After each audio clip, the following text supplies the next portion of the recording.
Today's video is sponsored by Stamps.com.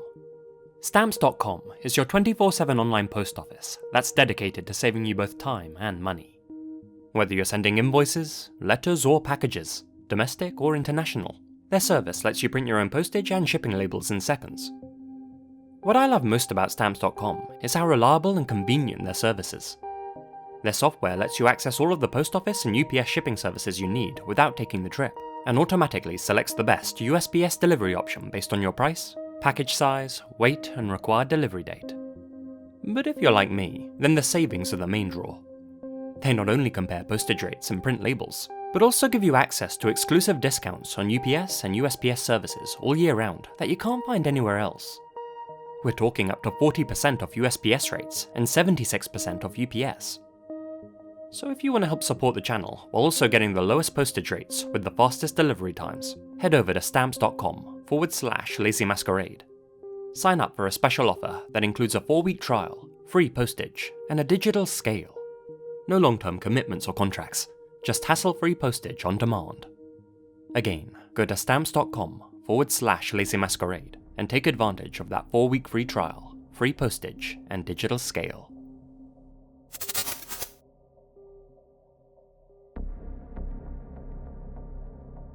It was September 26th, 2014, a warm day in Iguala, Mexico. At approximately 6 PM, more than 100 students from an all-male teacher training school arrived in the city, all of them in their late teens and early 20s. They were on their way to the capital, but made a brief stop in Iguala to commandeer a couple of buses. You see, these students weren't traveling to Mexico City to do a relaxing spot of sightseeing. They were on their way there to protest against the Tlatelolco student massacre that took place in 1968. Students from their particular teacher training school were known for being politically active, and this commandeering of public buses was a time-honoured annual tradition. Each year, they'd take over 2 or 3 buses, drive north to Mexico City, and march against the injustices that had taken place in 1968 and in all the years since. Though quite annoying for anyone hoping to ride those particular buses that day, their behaviour was generally tolerated by both the public and the police. And since they were using the buses for a good cause and always returned the vehicles after each year's march, even the bus companies tolerated their annual escapades. As such, the borrowing of the buses had always been a relatively smooth and peaceful affair. But 2014's protest was set to begin and end very differently. Just like in all the previous years, the students joined together and took control of several public buses. They began their drive from Iguala to Mexico City, their spirits high. Little did they know what was about to hit them. While en route to the capital, police officers and federal military forces intercepted the buses and tried to force them to pull over. According to the authorities, it was because the students had stolen the buses. Strange, considering that they had tolerated their behaviour in the past and were quite familiar with this annual event. Their actual motive for pulling the buses over has been the topic of much debate over the past 7 years, as have the events that happened next. According to the police, when they tried to stop the buses, the students accelerated and tried to escape. As such, the police gave chase and began to open fire on the buses to get them to stop, killing 2 students in the process. They also shot at another bus, which they mistook for one that the students had taken, but which actually carried a local football team. The bus driver, one of the players, and a woman in a nearby taxi were all killed as a result of that mistake. The surviving students apparently jumped out of their vehicles at that point and fled into the surrounding hills. The following morning, one of the students who had tried to run, Julio Cesar Mondragon, was found lying in the dirt. His eyes had been gouged out, and the skin on his face had been flayed to the bare bone. This discovery made it obvious that there was something more sinister than police incompetence at play. But here's where the mystery comes in. More than 100 students had gotten on those buses that fateful evening in 2014. 2 of them were gunned down by officers, and 1 of them was found mutilated the next day. That much we already know. But 43 of the survivors never returned, and were never seen or heard from again. After clashing with the law, they just vanished into thin air. For the past 7 years, the citizens of Mexico have referred to these students as the 43 and have questioned, debated, and constantly protested for answers about what actually happened to them. 43 young men don't just disappear after all. Stories from the surviving students that actually did return from the hills contradicted the police's official report. They said that when the authorities pulled their buses over, they complied. When their buses had come to a stop, armed officers and soldiers immediately began opening fire on them. There was, of course, panic on board the buses at this point, with students dropping to the ground in order to avoid the bullets. That's why they had fled into the hills. Well, some of them at least. According to eyewitnesses, the police boarded the buses and rounded up the remaining students, those who had avoided the bullets but were too scared to run. They then forced them into police vehicles and drove off with them into the night. This convinced the public that the whole attack had been premeditated. Whatever had happened to the missing 43 students, nobody held out much hope that they were still alive, especially after bone fragments from 2 of them were discovered in a river. Some speculated that the mayor of Iguala City, Jose Luis Abarca, ordered the students to be captured for disrupting his wife's election campaign. He then handed them to a group of gangsters who killed them and burned their bodies in a local landfill. Their bone fragments were then tossed into the nearby river. This theory indeed seemed plausible, given that that same mayor had previously been accused of murdering an activist who stood against him. So many people believed that the mayor and his wife were responsible that they started referring to this version of events as the historical truth, despite independent forensic teams stating that it was unlikely. But as of October 2021, we can throw the historical truth away and replace it with a real answer. As you might have gathered, the police were strongly involved, and ironically, it appears they were partners in crime with the Iguala cartel. Just a couple of months ago, transcripts of text messages between the deputy police chief of Iguala and a local crime boss were released to the public. Messages that proved the authorities had worked alongside the cartel to round up, torture, and kill the missing students. In a cruel twist of fate, the buses the students had commandeered that day just so happened to be part of an operation the cartel was running, and were secretly carrying a cargo of heroin. This cargo was about to be driven over the border into the US before the students inadvertently took control of the buses. To be clear, the students themselves had no idea what was actually hidden on the vehicles. It was just a case of taking the wrong bus at the wrong time. After the clash with the cops, Deputy Police Chief Francisco Salgado Valladares messaged Gildardo Lopez Astudillo, the local leader of the Guerreros Unidos cartel. Salgado told the crime lord that he had just rounded up some boys who had stolen his cargo.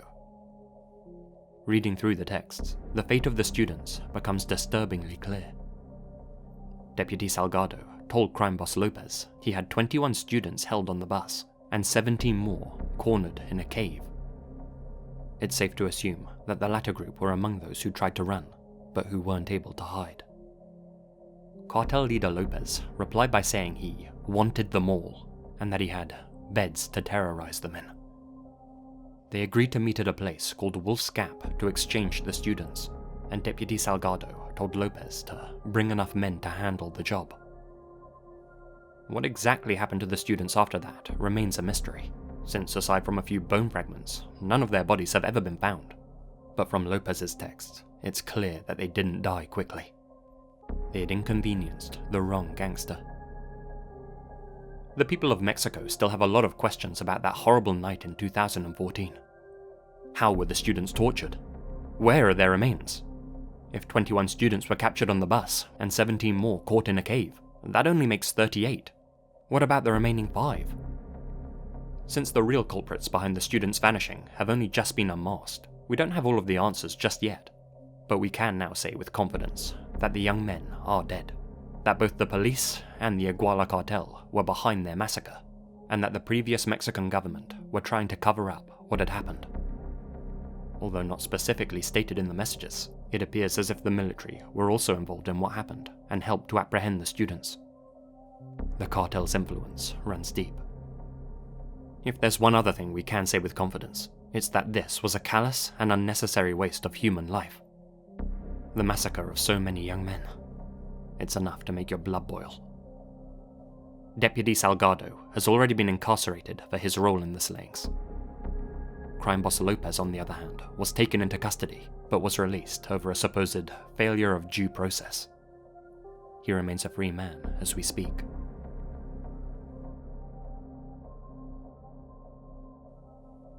Kimberly Livesey, found packaged inside a suitcase along a roadway in Cooper City, June 2000. Sia Damus, found stuffed inside a duffel bag near Dania Beach, July 2000. Jessica Good, found floating in Miami's Biscayne Bay, August 2001. Over a 14-month period, these 3 women had all been brutally killed in South Florida. The fingerprints found at each crime scene matched, and DNA evidence proved that the same unknown perp was responsible for all 3 slayings. But who was he? For 2 decades, that question haunted both the Broward Sheriff's Office and the Miami Police Department. For 20 years, they worked tirelessly to bring whoever had slaughtered these 3 innocent women to justice.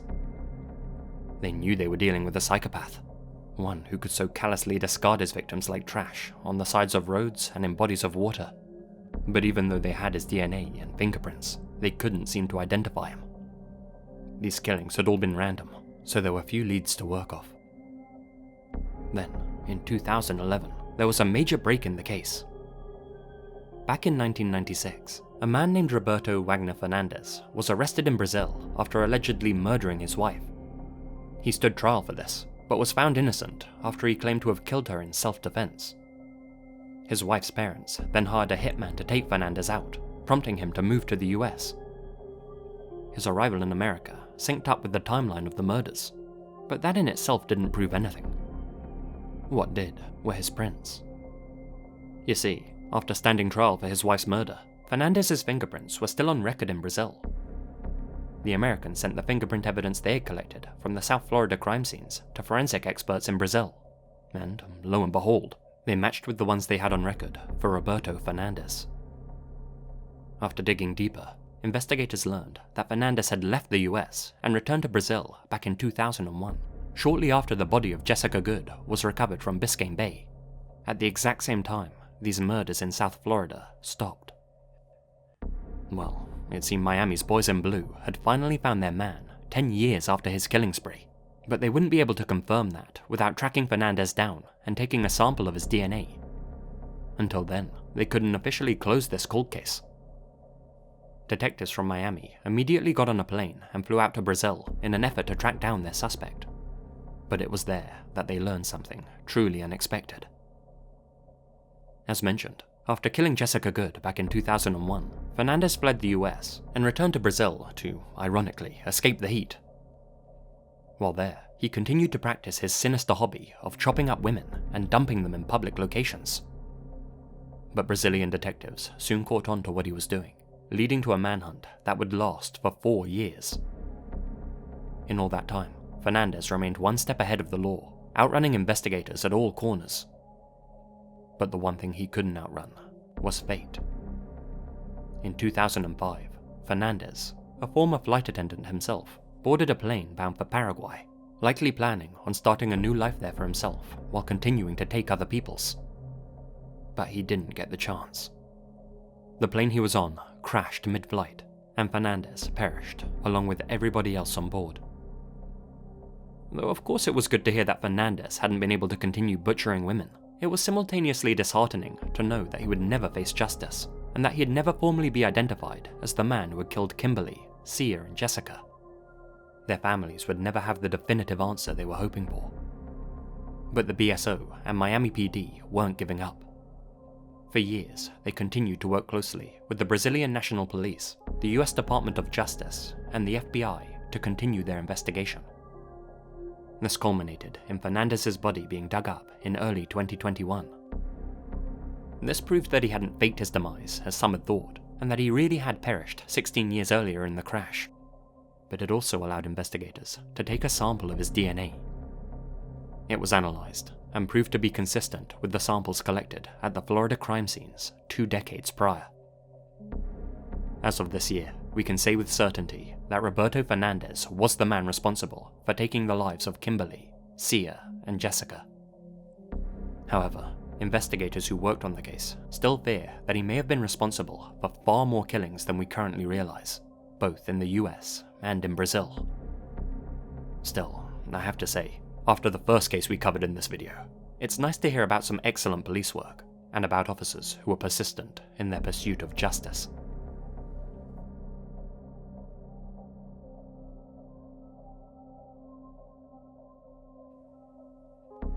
Described as a pillar of his community, Joseph Martinez was an amateur astronomer and YouTuber known to his followers as Jupiter Joe. Old JJ had made headlines in local papers for his work with young astronomy enthusiasts in the Bronx, helping them see constellations and planets through all of New York's light pollution using his high-quality telescope. But until just this week, our friend Jupiter Joe had been harboring a dark secret. One he had been keeping for the past 22 years. One that will make you see him in a very different light. One that'll make you sick to your stomach. On February 24th, 1999, Minnie Soriano was on her way home from her middle school in the Bronx. Unfortunately, she never made it back to her apartment. Halfway through her journey, she was snatched by a then 27-year-old Jupiter Joe, who proceeded to do unspeakable things to her before strangling her and hiding her body in a dumpster. Minnie's remains wouldn't be found for another 4 days. She was just 13. For 22 years, investigators were left scratching their heads. All they had to work with was a small sample of their unknown killer's DNA left behind on Minnie's sweater. Every time they ran this sample through their system, it came back with 0 matches. This was likely the first and only time their man had struck, meaning his DNA profile wasn't on record. For a time, the police believed that the person responsible was either Minnie's stepfather or a handyman that worked at their apartment building, but both of them had solid alibis. Anyone with even a remote connection to Minnie or her family were questioned, then questioned again.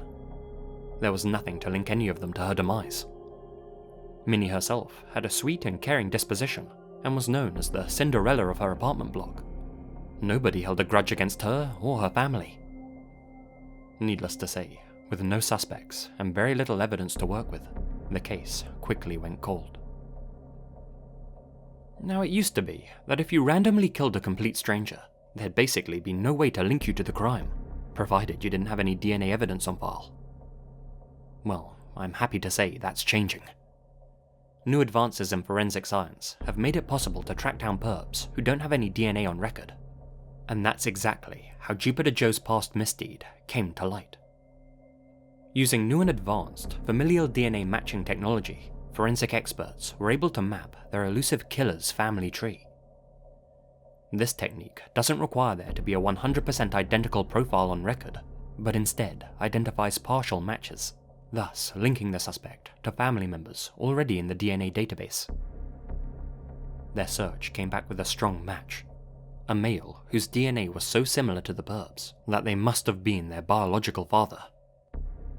From there, they just had to find that man's son, Joseph Martinez, aka Jupiter Joe.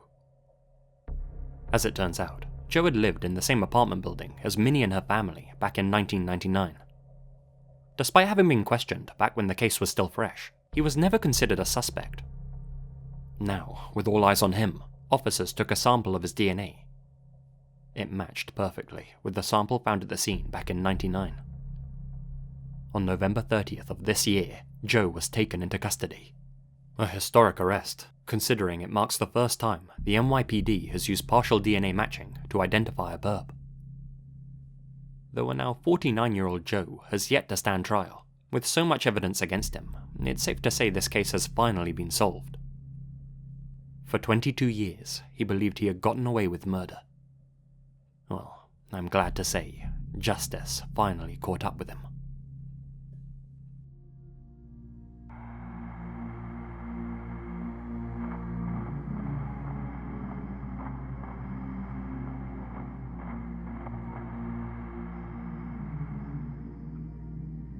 Thank you very much for listening. Before the video ends, I'd like to say a huge thank you to Robin Mickelson for making the thumbnail for this one. Also, a massive shout out to all of my supporters here on YouTube and over on Patreon, especially my biggest supporters.